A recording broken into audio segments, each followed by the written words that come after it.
প্রত্যাহার চাই, এই বরগুনা থেকে ওনার দ্রুত প্রত্যাহার চাই।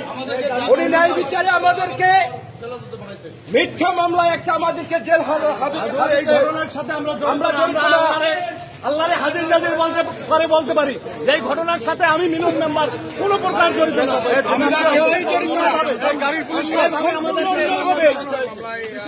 এই শরিয়তুল্লাহ আওয়ামী লীগের লোক, সে আওয়ামী লীগের দোষর।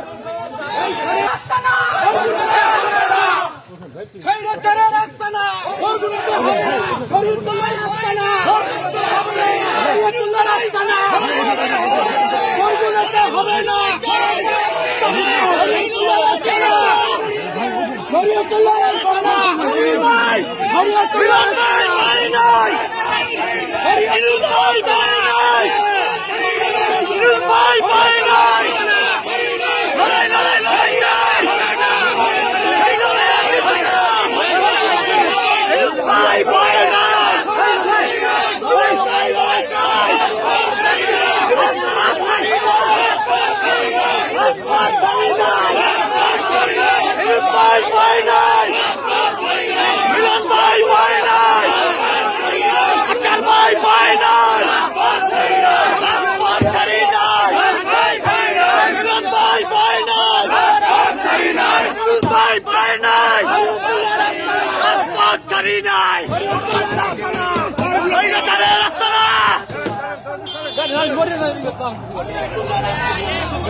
বিপ্লব, সেই বিপ্লবে কে বা কারা এটা ঘরে আমরা জানি না।